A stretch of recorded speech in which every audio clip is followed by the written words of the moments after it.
स्नान आदि कार्य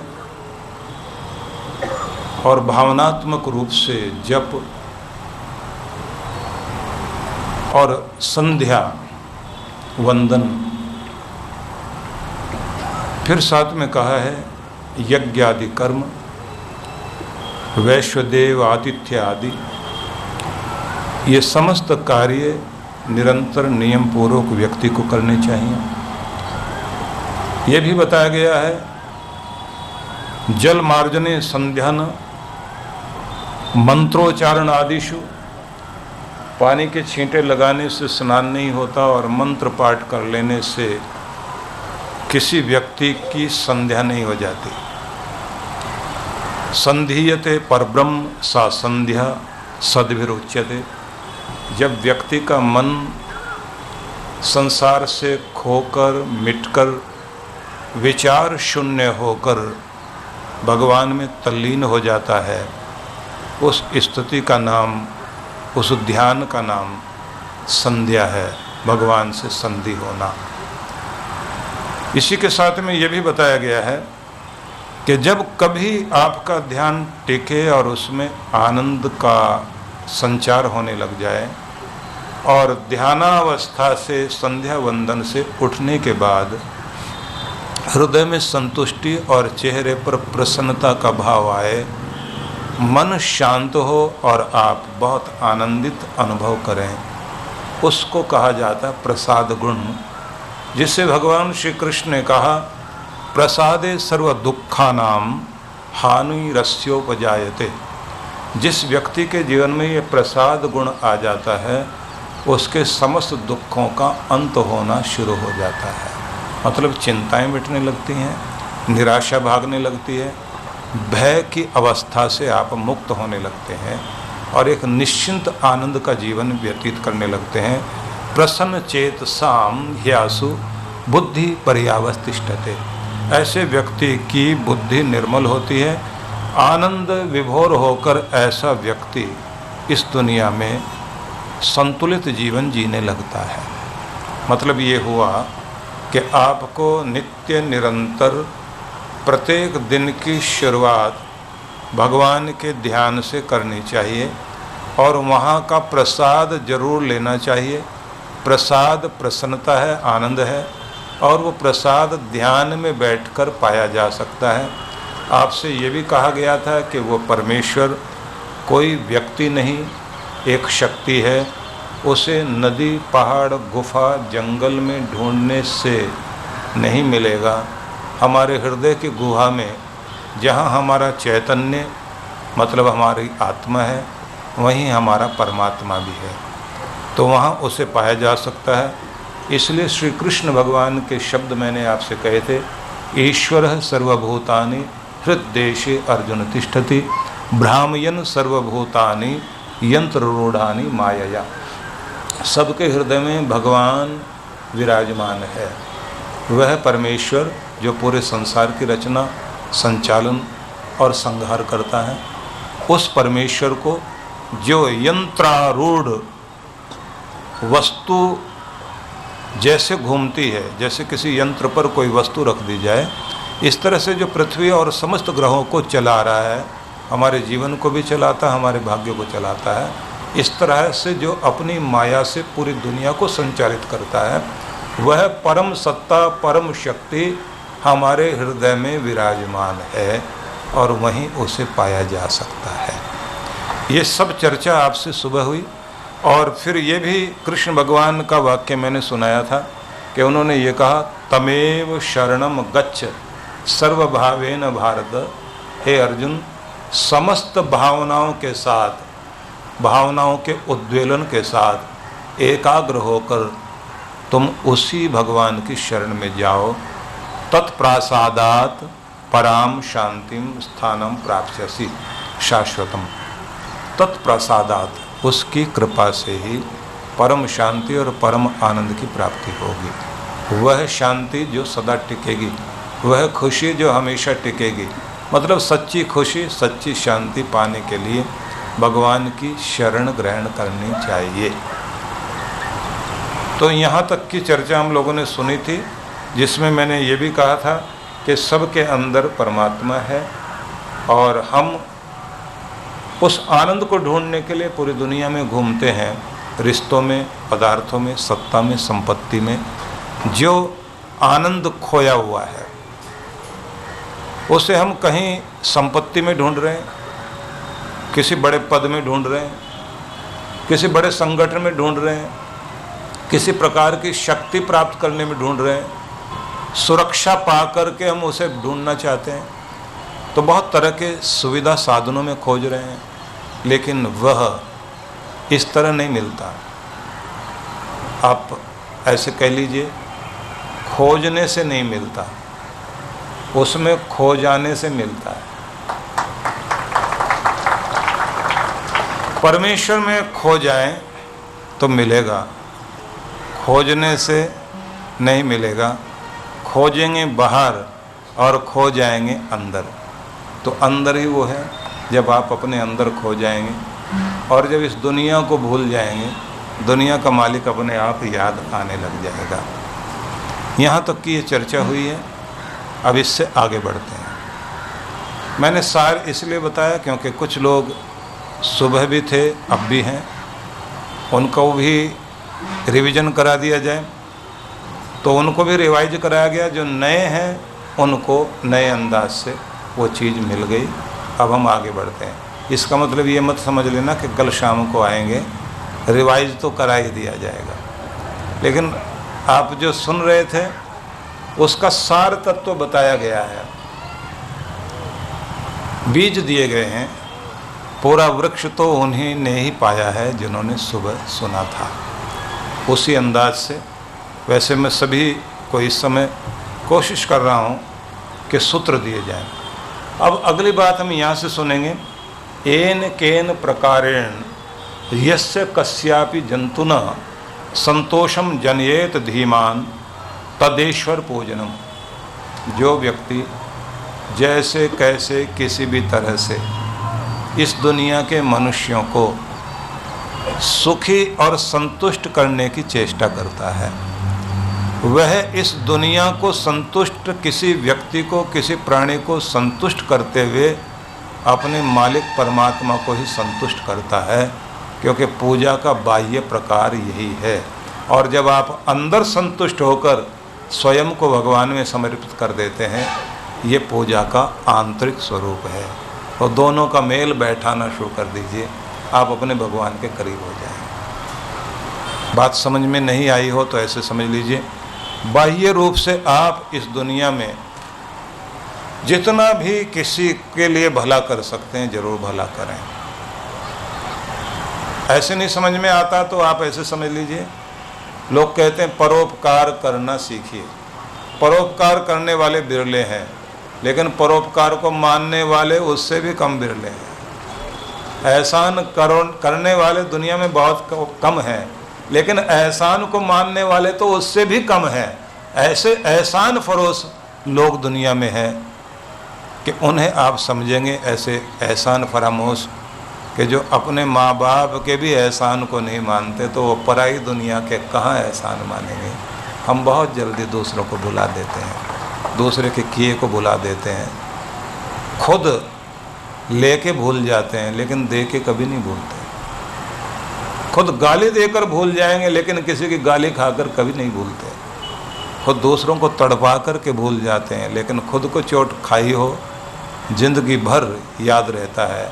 जबकि कहा जाता है जीभ पर लगा हुआ घाव सबसे पहले भरता है, पर जीभ से लगा हुआ घाव जन्म भर तो भरता ही नहीं, जिंदगी भर याद रहता है। आप कितने घाव दूसरों को देते हैं आप भूल जाते हैं, पर आपके दिए हुए घाव ये दुनिया नहीं भूलती। इसलिए अच्छा हो कि अपने जबान पर भी नियंत्रण। व्यक्तित्व विकास की योजना जब दी गई हमारे ग्रंथों में, उसमें एक बड़ा महत्वपूर्ण बिंदु रखा गया कि आपका व्यवहार समाज से जुड़ा है। आपका व्यवहार समाज से जुड़ा है। समाज में आपकी पद प्रतिष्ठा आपके व्यवहार पर निर्भर करती है। आपका स्वर्ग भी आपके व्यवहार पर निर्भर है। आपको जो स्वर्ग मिलता है वो भी आपके व्यवहार पर निर्भर है। जब आप दुराग्रही बनकर जीते हैं, जिद्दी, गुस्सेबाज, अपनी मनवाने वाले और दूसरे की परवाह नहीं करते, तब व्यवहार नहीं होता, तब दुर्व्यवहार बनता है। दुर्व्यवहार आपको नरक की तरफ लेकर जाता है। वो नरक बहुत सारा तो इस जीवन में ही भोग लेते हैं आप, कि आपके अपने ही आपसे दूर हो जाते हैं। महात्मा गांधी बोलते थे कि आप अपनी पीठ नहीं देख सकते, वो तो दूसरा ही देखेगा। समाज जब आपकी पीठ देखता है और आपके बारे में बुरा बोलता है, तो समझ लीजिए ये आपका भविष्य बन रहा है। जब आप अपने पीठ को अच्छा बना लेते हैं, तो समझ लीजिए आपका स्वर्ग बन रहा है। जब दुनिया पीठ पीछे आपके लिए कुछ अच्छा कहती है, तो समझ लेना चाहिए कि आपने समाज में अपना एक व्यक्तित्व बनाया है। दूसरों से तारीफ पाने के लिए नहीं, उस मालिक का सच्चा बंदा बनने के लिए आपको ऐसा करना चाहिए। दूसरे तारीफ करें ना करें, इसलिए ये शब्द याद रख लीजिए कि किसी भी तरह से कैसे भी हो सके परोपकार की आदत बन जाए। और परोपकार की परिभाषा याद रख लेना जो मैं कह रहा हूँ। ये परिभाषा याद रख लेना, दूसरों की जिंदगी को आसान बनाने में सहयोगी बन जाना परोपकार है। समझ में आई बात? दूसरों की जिंदगी आसान बनाने में सहयोगी बन जाना परोपकार है। दूसरों की जिंदगी को मुश्किल में डाल देना, कठिनाई में डाल देना, दुख में, पीड़ा में डाल देना, ये अपकार है। इसलिए परोपकार कीजिए, अपकार नहीं कीजिए, दुर्व्यवहार नहीं कीजिए, इससे आपका स्वर्ग बनता है। और जब ये व्यवहार आप सीख जाते हैं, तब आप भगवान के लाडले बनते हैं। ये भी एक पूजा है। इस पूजा को सीखें। शुरुआत इसकी होती है माँ से।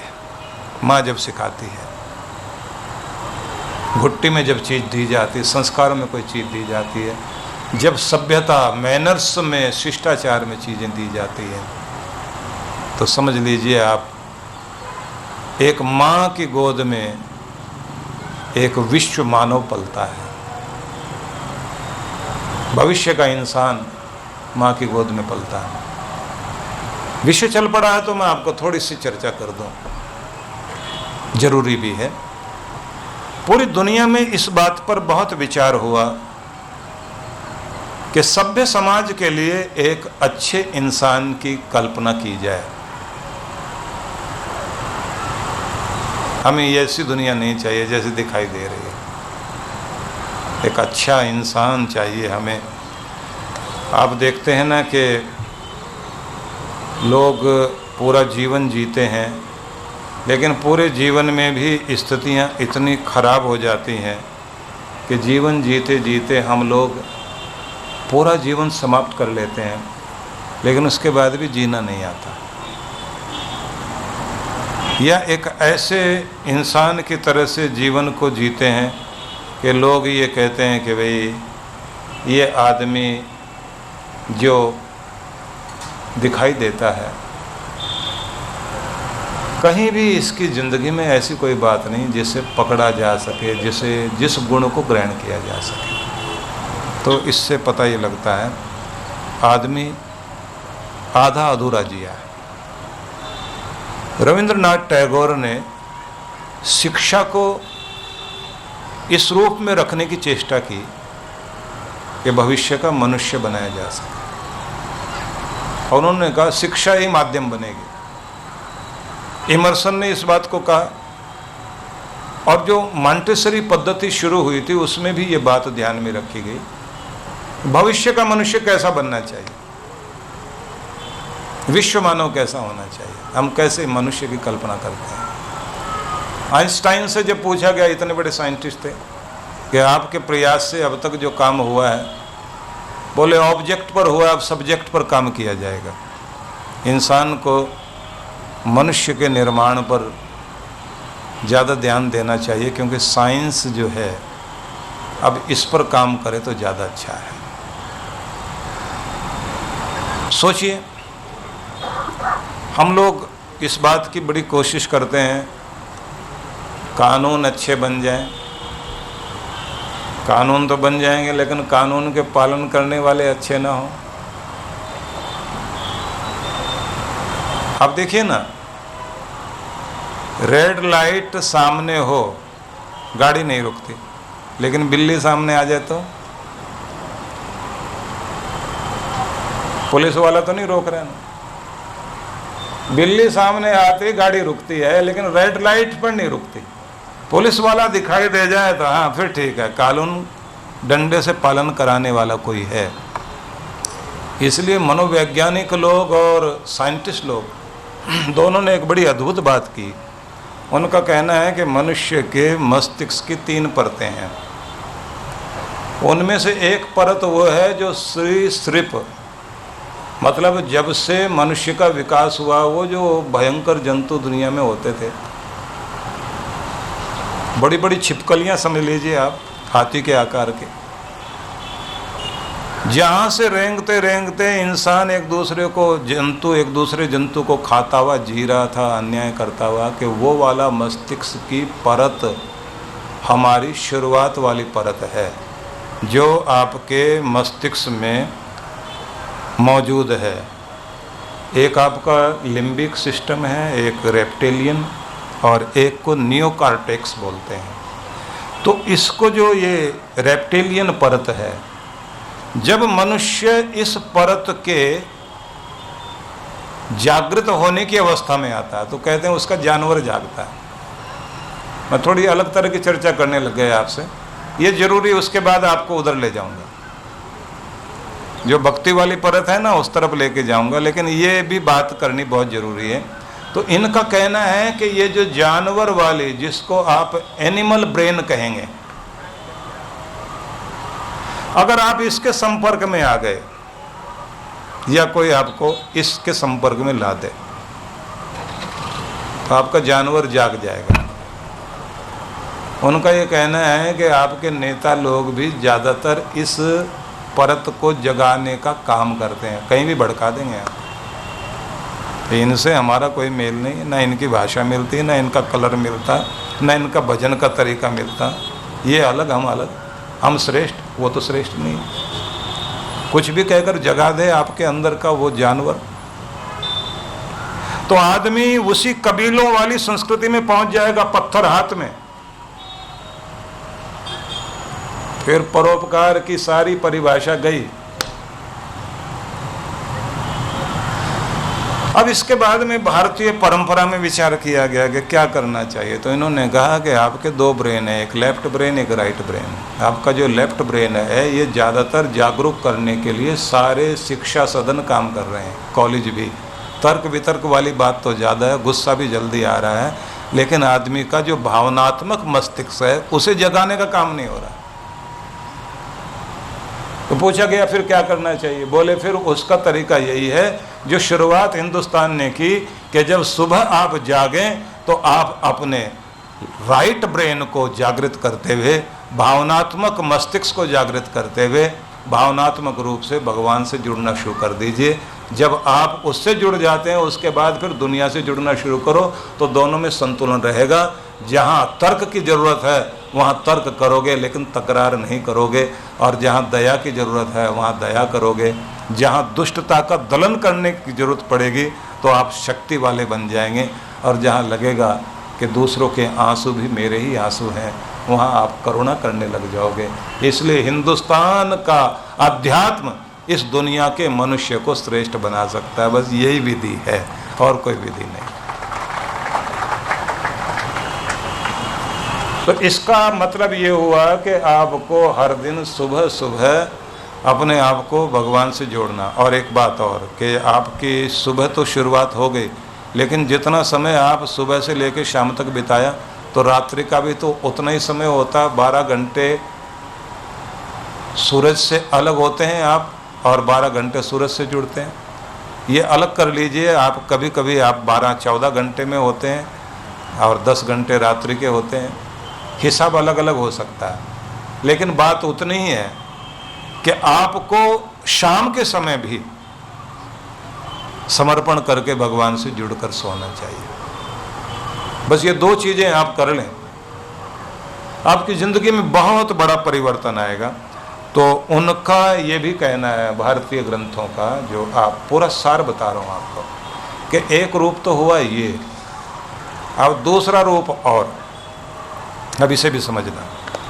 आपके अंदर विचार जागते हैं, अच्छे बुरे विचार जागते हैं भावनाओं से।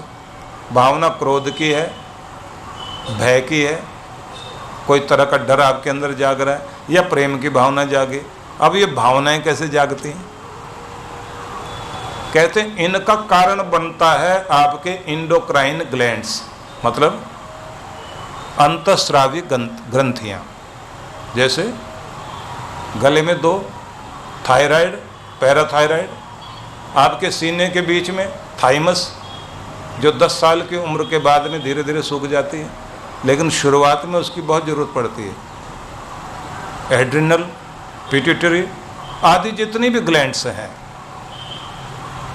इनसे जो रस शरीर में जाता है, इंजेक्शन बाद में काम करता है, ये उससे पहले बिजली के करंट की तरह काम करती हैं। और इतने भयंकर ढंग से इनका प्रभाव पड़ता है कि कब आप जानवर बन जाएं और कब आप देवता बन जाएं। इसलिए ये अद्भुत बात है कि इंसान को देवता बनने में भी देर नहीं लगती, दानी बनने में देर नहीं लगती, चोर बनने में भी देर नहीं लगती। अभी करोड़ों का दान कर देगा और हो सकता 5 मिनट के बाद सुई चुरा ले। ये इतना परिवर्तन क्यों? क्यों? हमारे बस में तो है नहीं, सोचते बाद में हो, पहले जाता है। कितने भी संकल्प किया कि गुस्सा नहीं करेंगे, गुस्सा करने के बाद में समझ में आता मैंने तो कसम भी खाई हुई थी। फिर आती है अगली बात, आदतें। पहले हम आदतें बनाते हैं, फिर आदतें हमारा जीवन बनाती हैं, व्यक्तित्व बनाते हैं, और फिर हम आदतों के हवाले हो जाते हैं। आदतें जिधर ले जाती हैं फिर उधर की तरफ हम चलने लग जाते हैं। अब इतना तो आपने सुन लिया, तो फिर कहाँ से शुरू करें? सुधार, मतलब ये तो आपने ये देख लिया, पूरे घर में सामान बिखरा पड़ा है, तो कहाँ से ठीक ठाक करना शुरू करें? अब मैं वहीं से शुरू करता हूँ। ये जो मैंने आपको बताया है, इसके बाद की अगली बात बता रहा हूँ।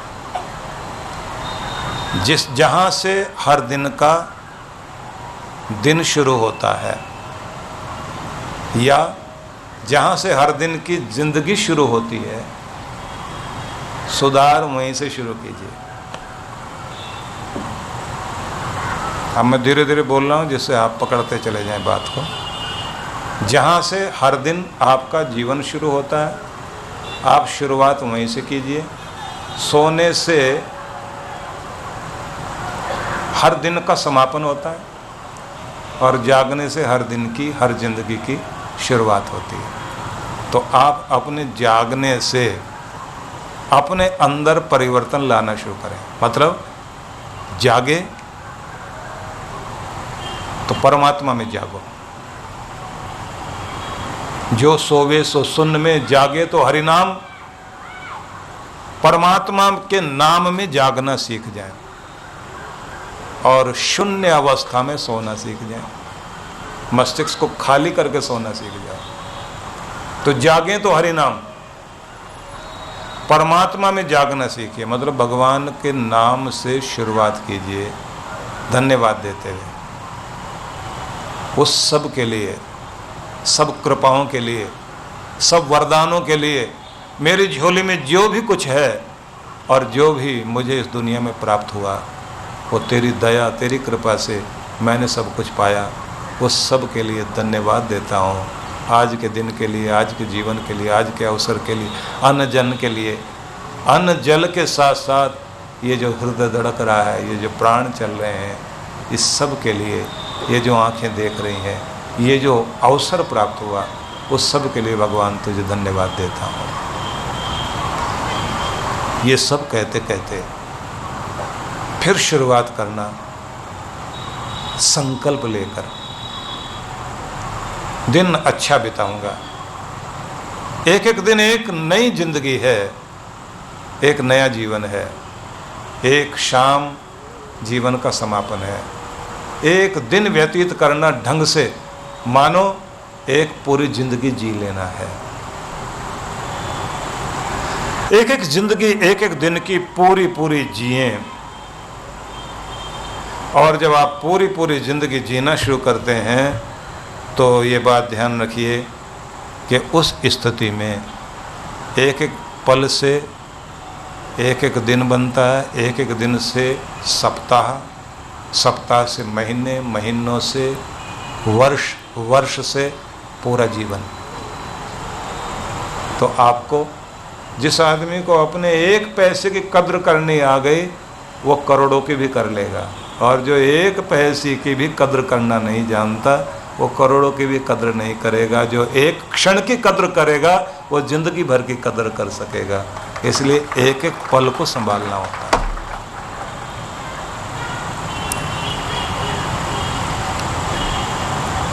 एक यूनान के फिलोसफर हुए, ग्रीक फिलॉसफी में एक व्यक्ति का वर्णन आता है कि उसके पास कोई एक व्यक्ति गया, युवक। उसने प्रश्न किया, मुझे कुछ ज्ञान दो, मैं सफल होना चाहता हूँ, मैं अपना भविष्य ठीक करना चाहता हूँ। उस फिलोसफर ने, उस ज्ञानी ने उससे प्रश्न किया कि तुम्हारे जीवन में सबसे महत्वपूर्ण दिन कौन सा है? जन्मदिन, परीक्षा की सफलता वाला दिन, शादी का दिन या कोई और दिन? युवक सोचता ही रहा, सोचता रहा। तो महात्मा ने बोला, तुम्हारा भविष्य 0 है, 0 है। पूछा क्यों? बोले, ना महत्वपूर्ण दिन वो था जब तुम पैदा हुए, ना वो जब तुम सफल हुए, ना वो जब शादी हुई।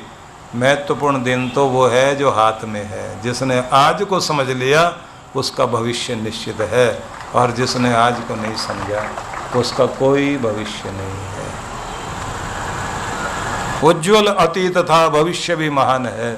संभल जाए जो ये वर्तमान है।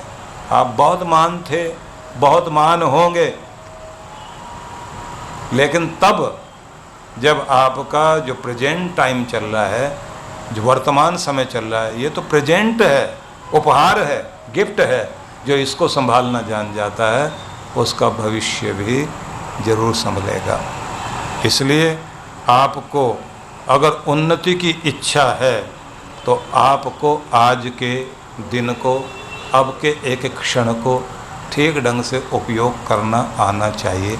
तो जब भी हर दिन आपके दिन की शुरुआत होती है तो आपको चाहिए कि आप उसे प्यार से संभालें, संवारें और कहें, एक और दिन जिंदगी से जुड़ा तेरी कृपा के कारण, तेरी दया के कारण। मेरा ये दिन मंगलमय हो, शुभ हो, मुझे आशीष देना मेरे प्रभु। और बहुत प्रेम से अपने दिन को आप शुरुआत करें। डेल कार्नेगी के बारे में आपने सुना, पढ़ा है।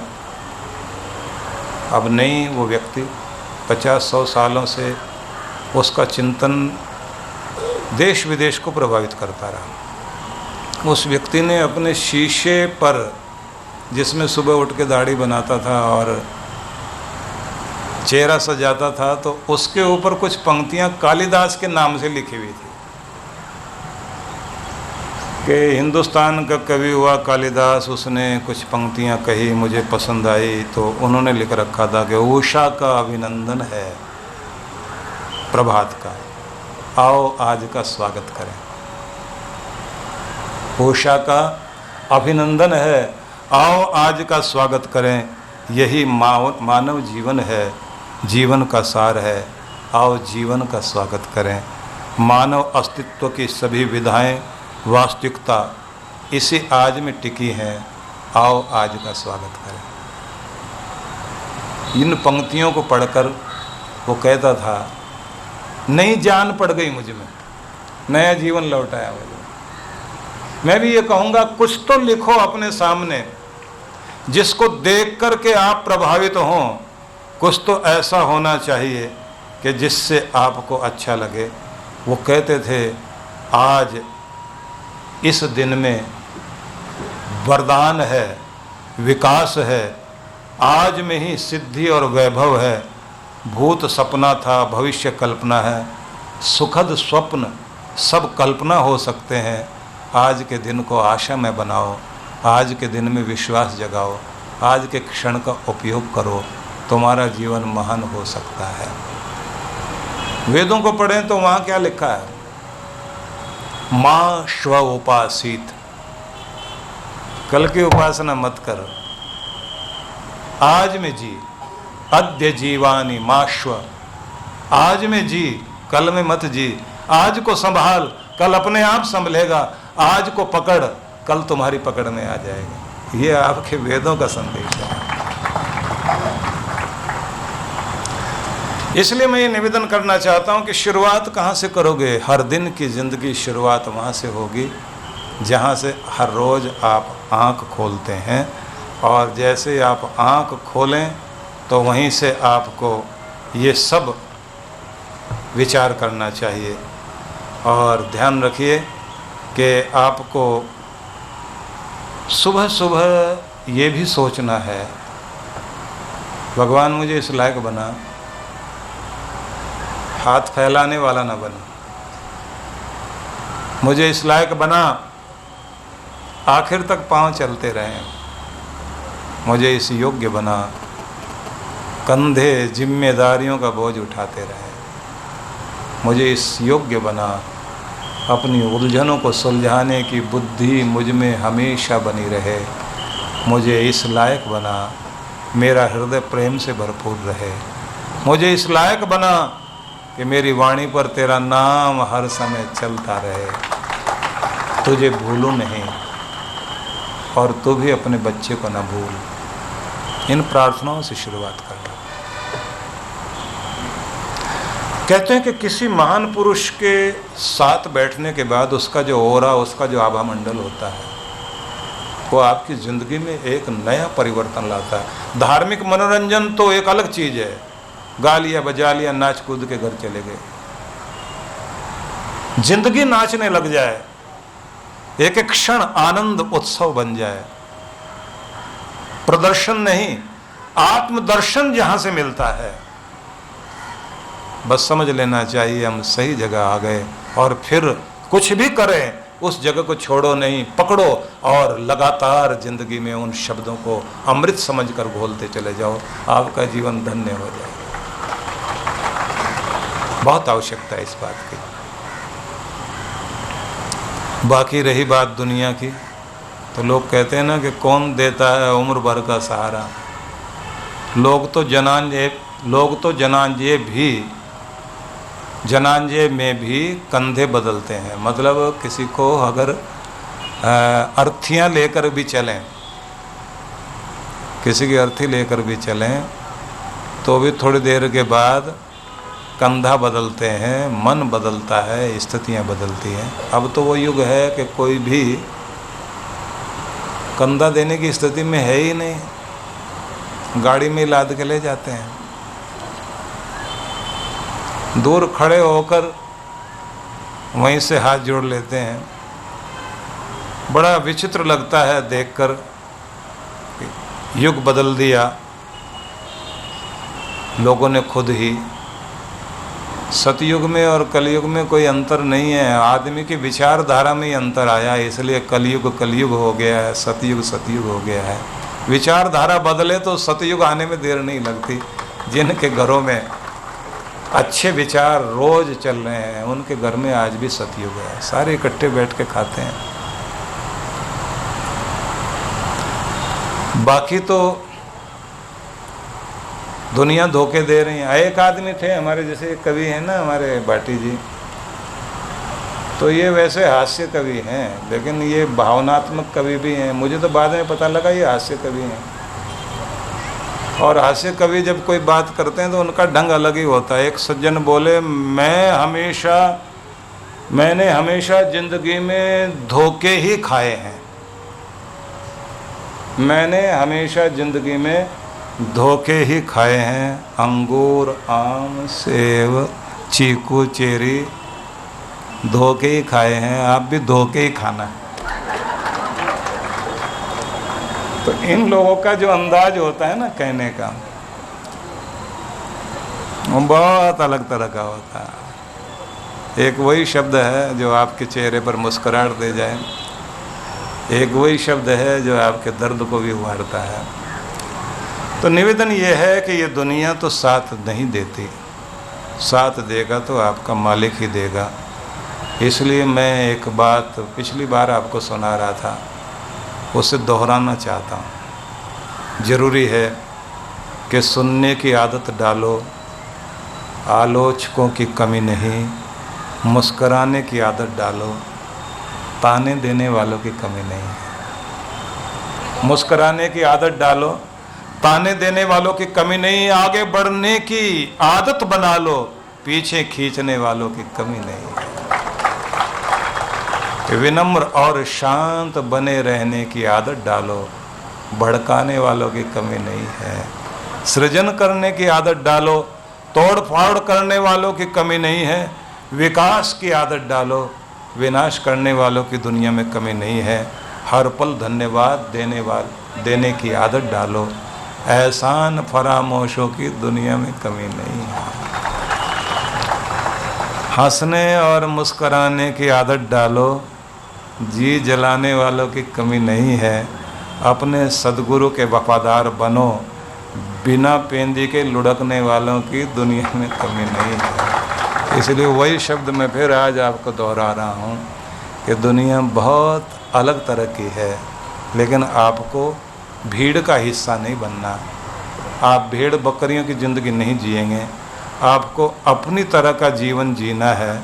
और ये ध्यान रखिए, वो हमारे गुरुधाम, आनंद धाम, ये सब तीर्थ धाम वही हमारे लिए महत्वपूर्ण है। हमें हर पल कोशिश करनी चाहिए गुरु के निकट रहें, अपने इष्ट देव के निकट रहें, अपने बड़ों के निकट रहें। बाकी तो आजकल भी 4 धाम हैं, कलयुग के जो 4 धाम हैं ना, आजकल हैं Macau, Bangkok, Tashkent, Las Vegas जुआ का अड्डे हैं ना, वो हैं आजकल के 4 धाम। ज़्यादातर तो लोग वही यात्रा करते हैं और इतने गर्व से देखते हैं कहाँ होके आए, लॉस वेगास होके आए। कुछ जीते भी या नहीं, बोले नहीं मज़ा बहुत आया, बाकी हाँ 10-20 लाख फूक गए तो कोई बात नहीं। ज़िंदगी को उस मुकाम पर लेकर जाइए जहाँ ले जाने के बाद आपको खुद महसूस हो कि मैंने कुछ किया है और वो मेरी ज़िंदगी का इतिहास बना है जिस पर गर्व किया जा सके। तो इसलिए ये निवेदन करूँगा, सुबह शाम स्वयं को जोड़ना शुरू कर दीजिए भगवान के साथ, और वहीं से अपनी शुरुआत करना जहाँ से हर दिन की ज़िंदगी शुरू होती है। और ये भी आपने ध्यान रखना है कि अपना जीवन और दूसरों का जीवन मुश्किल में ना पड़ जाए, ऐसा व्यवहार करना है। खुद भी ऐसी गलतियां मत कर लेना कि खुद की ज़िंदगी मुश्किल में पड़ जाए, और दूसरों के साथ भी ऐसा व्यवहार मत करो कि दूसरों की ज़िंदगी मुश्किल में पड़ जाए। कुछ चीज़ें उस समय मज़ा देती हैं, ताना देने में बड़ा मज़ा आता है। दूसरे का जी जलाकर एक बार तो हिला दे किसी को, ऐसा ताना दे, लेकिन बाद में वो जो तान छिड़ती है ना, वो जो फिर बाद में कई गुना बढ़कर के महाभारत का कारण बन जाए, तब पता लगता है कि वो ताना क्या काम कर गया। इसलिए ये ध्यान रख लीजिए, उस समय का हमारा व्यवहार हमें अच्छा लगता है, लेकिन बाद में परिणाम बड़ा भयंकर लेकर आता है। बहुत संभालना चाहिए, और अगर गलती हो भी जाए तो बहुत जल्दी से माफ़ी भी मांग लेनी चाहिए, क्योंकि किसी को दिल दुखाकर उसके मन में गांठ बनाए रखना समझदारी की बात नहीं।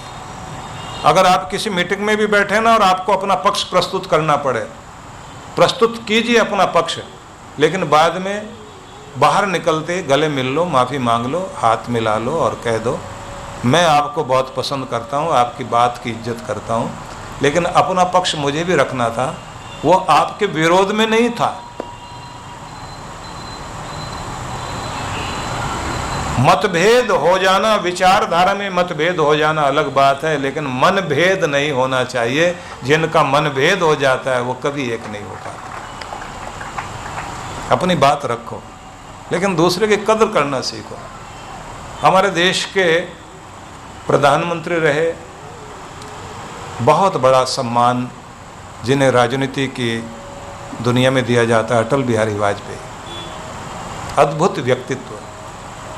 उन्होंने अपने व्यवहार को इतना ऊंचा उठाया कि उनके विरोधी दल वाले लोग भी उनका आदर करते रहे। कभी किसी के लिए मन में बैर, द्वेष, विद्वेष, जलन, ईर्ष्या नहीं रखी। 90,000 पाकिस्तानियों को, सैनिकों को घुटने टिका देने के बाद जनरल अरोड़ा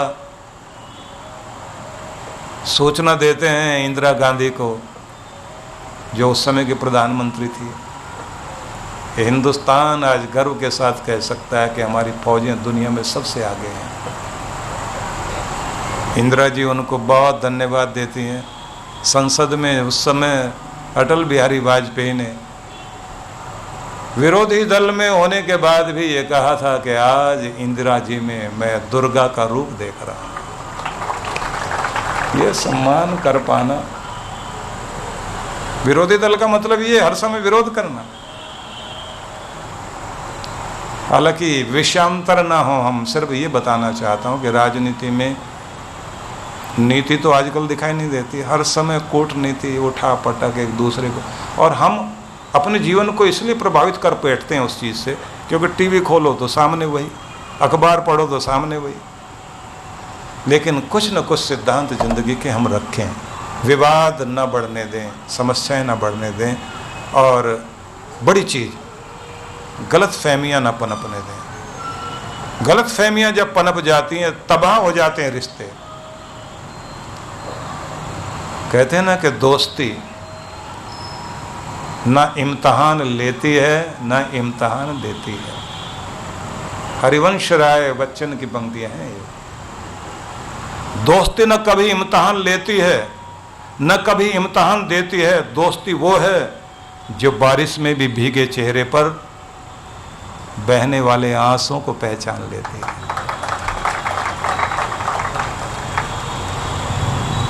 बारिश से चेहरा भीगा हुआ हो, लेकिन आंख से निकले हुए आंसुओं को भी सिर्फ दोस्ती पहचानती है कि ये पानी है और ये मेरे मित्र के आंसू हैं। वो है रिश्तों का जज्बा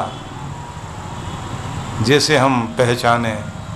और जो पुराने लोग कहते थे अपना तो ये वसूल है, असूल कह लीजिए, अपना ये असूल है, जब तू कबूल है तो तेरा सब कुछ कबूल है। जब तू कबूल है तो तेरा सब कुछ कबूल है। मतलब तू कैसा भी है तो मेरा है, मैं तुझे स्वीकार करता हूँ। ये दोस्ती वहाँ तक बढ़ाइए कि बेटा आपका बेटा है, लेकिन कहीं इतनी निकटता भी हो कि दोस्त की तरह आप बात कर सको और वो भी आपसे बात कर सके। आपकी पत्नी पत्नी है, लेकिन कहीं ना कहीं वो स्थिति भी आ जाए कि दोस्त की तरह वो भी बात कर सके, दोस्त की तरह आप भी बात कर सको। और तो और अपने भगवान को भी सब माता पिता बंधु सखा कह लेना, लेकिन कभी कभी वो स्थिति लाओ कि वो आपका मित्र बन जाए और आप उसके मित्र बन जाएं। कभी कभी अपने गुरु के साथ भी ऐसा ही व्यवहार कर लेना कि आप अपने हृदय की बात उसी तरह कह दो, जो कहीं नहीं कह सकते वहाँ कह दो। कह दो, कुछ अपने सुना दो, कुछ हमारी सुन लो। ये जो रिश्तों की एक ऊंचाई होती है, ये आपकी ज़िंदगी को बहुत बहुत ताकत देती है। और आप देखते हैं कि हमारे पूरी दुनिया में सब कुछ है, रिश्तों की खुशबू चली गई है। रिश्ते हैं, रिश्तों में जान नहीं है, प्राण नहीं है। इन प्राणों को लौटाने की चेष्टा जब आप करना शुरू कर देते हैं तो समझ लेना चाहिए कि आप अपने जीवन को और इस दुनिया को एक महत्वपूर्ण पड़ाव पर लेकर जा रहे हैं। तो इस सब के लिए मैं आगे बढ़ना चाहता हूँ, आपको ये कहने के लिए कि कोशिश कीजिए आप भगवान से जुड़ें।